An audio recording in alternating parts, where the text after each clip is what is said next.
I hired a hacker from Reddit to spy on my girlfriend's Instagram. Thought I'd catch her cheating. What I found instead broke me in a way I never expected. You ever get that gut feeling? Like, something's just not right, but you can't explain it? That was me for the last couple weeks. My name's Max. I'm 30, work as a freelance web designer in Austin, Texas. Pretty chill life, coffee in the morning, a dog named Chico, deadlines I always push to far, and a girlfriend who used to make me feel like the luckiest guy in the state. Keyword, used to. Her name's Marissa, 24. Gorgeous in a totally intimidating way. She had that too hot for this app vibe on Tinder. The kind that makes you second guess if she even meant to swipe right on you. But she did, and for a while, it felt like a damn dream. We started dating right before New Year's. Went to small places around East Austin. Hit some live music bars. She introduced me to this vegan taco spot that slapped way harder than I expected. I was hooked on the food, on her, on the way she talked about building her brand. She wanted to be a full-time content creator, TikTok, Insta, maybe a YouTube channel someday. She had about 10,000 followers back then. Now, she's got over 75K. And that's kinda where shit started to feel different. At first, I chalked it up to success. More gigs, more brand deals, more late-night editing. But then came the secretive behavior. Phone always face down, constantly on DND. Random guys in her DMs which she showed me, to her credit. But I don't know, man. Something shifted. The way she'd laugh at her screen and lock it when I got close. The way she'd disappear to take calls at weird hours. And yeah, maybe I'm insecure, but I wasn't always. She made me feel safe. Until she didn't. One night, I noticed her texting someone while we were watching Netflix. She was holding her phone super close, whisper laughing to herself. Then she got up and went to the balcony to take a call. I followed her out there after a minute, quiet as hell, and caught the tail end of her saying, "I'll send it when I'm alone." That stuck with me. I'll send it when I'm alone. Send what? To who? I didn't say anything that night. Just watched her go back to smiling like nothing happened. But I couldn't let it go. My brain started chewing on it, non-stop. Suddenly, everything she did felt like a clue, a code I had to crack. Next morning, while she was in the shower, I opened her phone. I know, that's a line.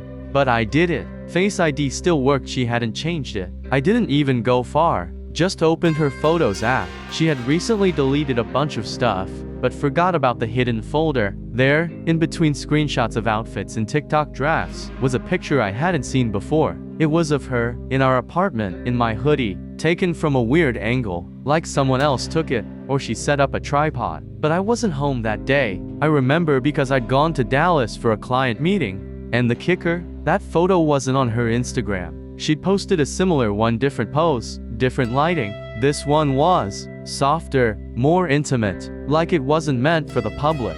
My chest went tight. My mind started spinning. Who was that for? Who took it? Why wasn't I told? I locked her phone and put it back before she got out. She didn't notice, but I was on edge the entire day. That night, I couldn't sleep. I scrolled through Reddit, typing things like how to catch cheating girlfriend, check IG messages without password, hacker for hire, all the shit I never thought I'd type in my life. And that's when I found it, a thread on a subreddit called r/dark jobs. Someone posted offering discreet social media access, no questions asked, DM for proof and rates, and just like that, I knew what I was gonna do. Now imagine what happens next. But before that, smash that like button and hit subscribe, cause the craziest part is just getting started. I'm not proud of what I did next, but I wasn't exactly thinking straight anymore. After finding that picture, my brain went full detective mode. I couldn't stop obsessing. Everything Marissa did felt suspicious: when she left the room to answer calls, when she locked her phone after just one buzz, even when she laughed too hard at a TikTok. It all felt like a sign I was missing. I became a walking red flag. Quiet, distant, watching her like a damn hawk. But I didn't want to confront her yet, not without proof. Not just some blurry intuition and one half-weird photo. So that night, I went back to Reddit. I'd seen the post before, a dude offering discreet access to private social media accounts in a sketchy-ass subreddit called r/dark jobs. It had only a few upvotes and a bunch of deleted comments. Honestly, it looked like a scam, but at that point, I didn't care. I messaged him. His username was something stupid like nullvoid94, and his profile was basically a ghost one post. No karma, no history. He replied within 5 minutes. What platform? Instagram. Username at @MarissaLane. What are you looking for? DMs. Hidden posts. Whatever's private. Price is 500 BTC only. No refunds. I paused. I didn't have crypto. Never messed with it. But after an hour of Googling, I figured it out. Set up a Coinbase account and transferred $500 worth of Bitcoin. I sent him the wallet link and waited. No reply for almost a full day. I started thinking I'd been scammed. Surprise, surprise. Then, at 14 a.m., he messaged, "Done. Check your email." There it was, a zip file, labeled Malane Data 0817. My heart was pounding. I clicked it open. Inside were screenshots, dozens, DMs, draft posts, archived photos, even private stories I'd never seen. I felt like I was seeing a side of Marissa that was never meant for me. Most of it was harmless. Girls hyping each other up, PR agencies discussing rates, a few flirty messages from guys that she never replied to.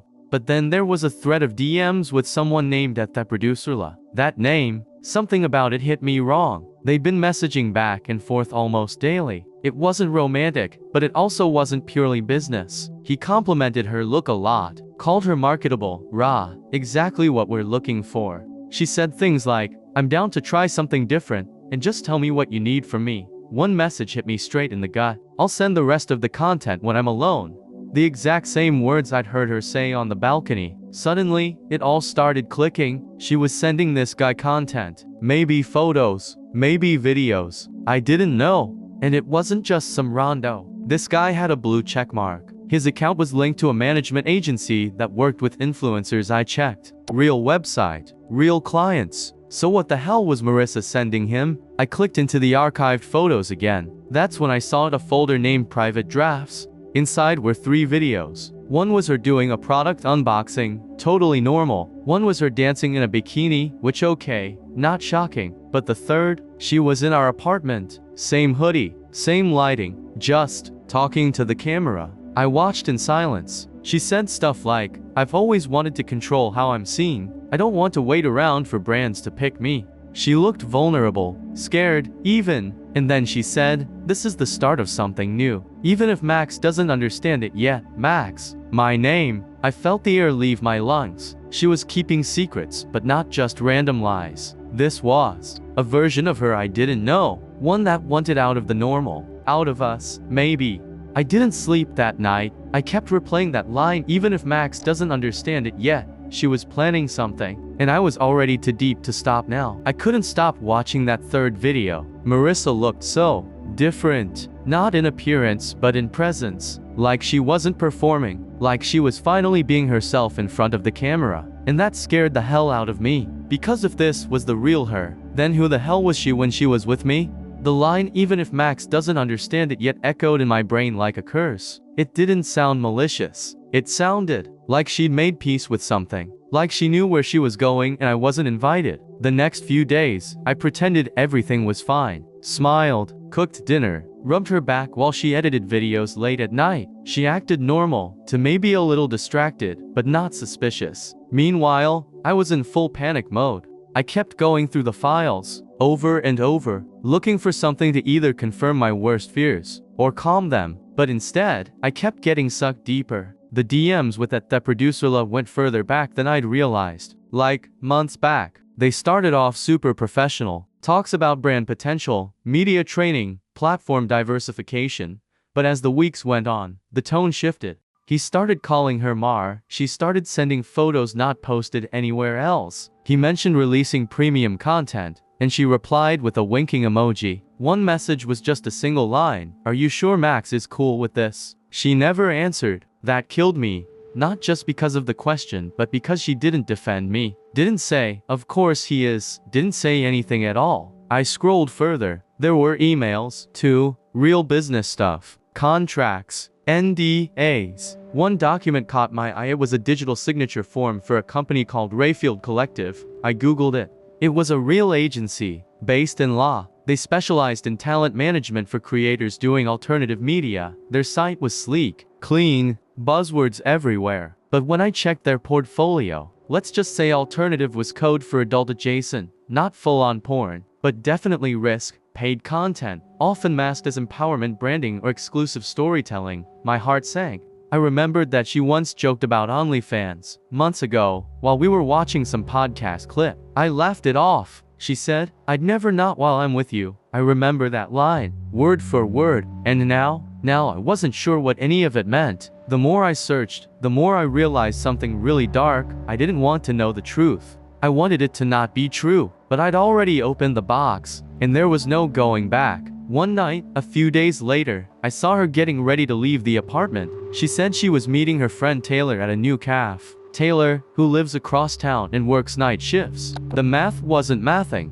I waited 10 minutes after she left. Then I grabbed my keys and followed. She took a lift. I took my car, watched the little dot on Find My iPhone move through the city. She got dropped off at a hotel downtown. Not a cafe, not a friend's house, a fucking hotel. I sat in my car across the street, stomach turning. I told myself, it could be a content shoot. Maybe she's just filming. Maybe it's innocent. And then I saw him. A guy, late 40s, balding, wearing a blazer and jeans, standing by the entrance, checking his phone. She walked up to him. They hugged. He wasn't hot. He wasn't charming. He looked like someone's tax guy. But she smiled, and he touched her lower back like they were familiar. They walked inside together. I sat there for almost an hour. Didn't move. Didn't breathe. Then I drove home, numb.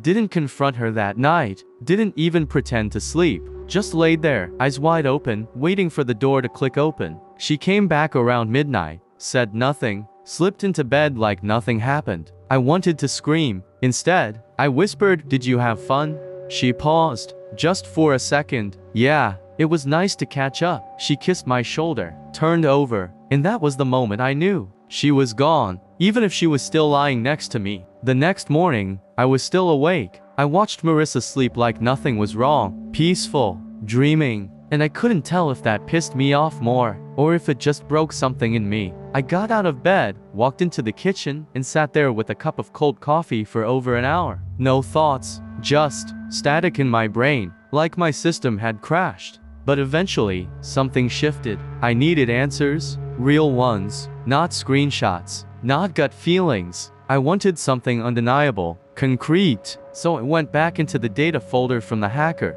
I hadn't opened every file yet. There were subfolders inside the email dump. One labeled legal. Inside, I found it. A full contract. PDF. 6 pages long. E-signed by Marissa. It was a partnership agreement between her and Rayfield Collective, the influencer agency I'd Googled earlier. The language was vague, corporate, and loaded with empowerment buzzwords. But a few things stood out. She agreed to produce weekly exclusive content for their subscription platform. She agreed to maintain discretion regarding her involvement. She agreed to avoid disclosing details of the agreement to personal contacts, including but not limited to partners, family, and friends. That line hit me like a brick. Including but not limited to partners. So yeah, I wasn't crazy. She was hiding this on purpose. And suddenly, all the pieces started snapping into place. The photos, the videos, the secrecy, the hotel meetup, it was all tied together. It wasn't cheating in the traditional sense. She wasn't sneaking off to bang some dude behind my back, but she was selling a version of herself to strangers, and hiding it from me, which somehow felt worse. I closed the laptop and just sat there, shaking. Not angry, not yet, just stunned. Later that afternoon, she left to run errands. I stayed behind, pretending to be busy with work. But the second she was gone, I started digging through her side of the closet. Not proud of it, but I was desperate. Tucked behind a pile of winter sweaters, I found a showbox. Inside, makeup, lighting gels, a burner phone, and jackpot, a notebook. I flipped through it, mostly brand ideas, video scripts, notes to self. But on one page, I found a draft message that made my skin crawl. "Hey, I really enjoyed filming with you. I think we had great chemistry. Would love to do another one-on-one shoot soon. Let me know if you're free next week." Filming, chemistry, one-on-one. My mind went wild. I took a picture of the page and put everything back, exactly as it was. Then I sat in my car and stared at the photo for like an hour, trying to breathe. She came home later like nothing had happened. Talked about running into a friend at Whole Foods. Laughed about a dog in a sweater. Kissed me on the cheek. And I realized something awful. She had no idea I knew. No clue I'd been inside her phone, her files, her entire hidden life. And worse, I wasn't even sure I wanted to confront her anymore. Not because I was scared, because I didn't know if I could handle the truth coming out of her mouth. That night, I got drunk. Alone. In the kitchen, just me and a bottle of shitty whiskey and the worst playlist Spotify had to offer. Around midnight, I texted the hacker. "Can you access deleted messages?" He replied almost instantly. "Depends on the platform. Instagram. Yeah. Takes longer. Extra 100. Do it." I sent the money without hesitation. If there was more to this more than contracts and burner phones, I wanted to see it. I needed to see it, even if it wrecked me, even if it confirmed everything I feared, especially if it did. The deleted messages came 2 days later. It was a Sunday morning. Marissa was out, said she was going to a yoga class, and then brunch with her friend Kayla. I was alone, sitting on the couch, pretending to play some game, but really just waiting for that email. When it landed, I froze. Subject: restored logs at Marissa Lane. The file was smaller this time. Just a text doc with timestamps, usernames, and messages that had been wiped from her Instagram inbox over the last 6 months. And holy shit, there was so much more than I ever expected. At first, it was boring. Random bots, old sponsorship convos, stuff that didn't matter. But then I found it the second account. She'd messaged someone named @Marla Lenz. The weird thing, that was her. Same profile photo, just slightly edited. New username, private, no mutual followers, different email. She'd made a secret second account. From this alias, she'd messaged the same producer guy. The tone was different, way more casual, even flirty. She called him Rai, he called her M. There were messages like, "Got the new lighting kit. Gonna test it tonight. Your idea for the velvet robe vid? Genius. Just edited the bathtub set. Gonna be fire." I felt sick. These weren't the conversations of someone cautiously dipping into a new industry. This was full-blown collaboration, comfort, excitement. She wasn't struggling with it. She was thriving. Another message sealed the deal. "Don't worry, Max has no clue. He still thinks I'm doing UGC and TikToks. Lol." That lol nearly ended me. It wasn't just what she was doing, it was how she talked about me. Like I was this clueless idiot sitting at home making pasta while she filmed thirst traps in our bedroom. I wanted to scream, punch a wall, cry. Instead, I closed the laptop and just stared at the ceiling. How do you come back from that? Like, what do you even say? "Hey babe, I know you've been secretly running a spicy side hustle under a fake name and lying to me for months. Wanna talk about it over eggs?" Fuck no. Oh, I didn't confront her. I just started watching her. Not in a creepy, stalker way. More like observing, waiting, seeing how many lies she could tell in a single day. And honestly, she was good at it. Too good. She'd look me in the eyes and say, "I'm wiped." Had 3 back-to-back content shoots. Meanwhile, I knew she was filming solo content in the tub with candlelight and a tripod. For money. For men, not for brands. She started getting more distant. Not cold, just distracted. Always on her phone, but never texting in front of me. She started sleeping with her phone under her pillow. Wore makeup to yoga. Set up business trips to law. With zero details. It wasn't just a side gig anymore. It was a double life. And I didn't know which part of it, her lies or her success, hurt me more. Because yeah, I was jealous. Not of the attention or the content, but of how alive she seemed when she talked about it. The passion, the energy, the control. Meanwhile, I was just the background character in my own relationship. And then, one night, she broke the script. We were eating takeout, barely speaking, when she looked at me and said, "Hey, we should talk soon, about some stuff." My stomach dropped. What kind of stuff? She hesitated. Just, where things are going. I've been feeling a shift. No shit. But I nodded, tried to keep it cool. "Yeah, we can talk whenever you're ready." She smiled. Thanks for being patient. And I hated how she said that. Like I was the side character in her story now. Like she already knew how this chapter ends. The talk never happened. At least, not the one I was expecting. 3 days passed after that dinner. I waited, quietly, for her to bring it up again. But she didn't. She acted like nothing had ever been said. Just floated through our apartment like a ghost who paid rent late and didn't give a shit. I started to think maybe she chickened out. Maybe she felt guilty. Maybe she was waiting for me to say something first. But I didn't. I wasn't ready. I still couldn't figure out if I wanted to confront her, expose her, beg her to explain herself, or just let it all rot quietly. And then, she was gone. I came back from a grocery run and the place felt wrong. Too quiet, too clean, too empty. Her shoes were gone. The hoodie she always wore, gone. The burner phone box, gone. Laptop charger, gone. She left a note on the kitchen counter. Didn't want to make a scene. We both knew this was coming. Take care of Chico. You were never the villain. You just didn't want to see who I really was. No fight, no explanation. Just that. I stood there in silence for a long time. Not even mad, just hollow. Like someone hit mute on the world. And maybe I deserved it. Maybe she did too. Or maybe we were just two people pretending to be something we weren't. I didn't hear from her for weeks. Until I got a DM from an anonymous account. No profile picture, no bio. Just one message.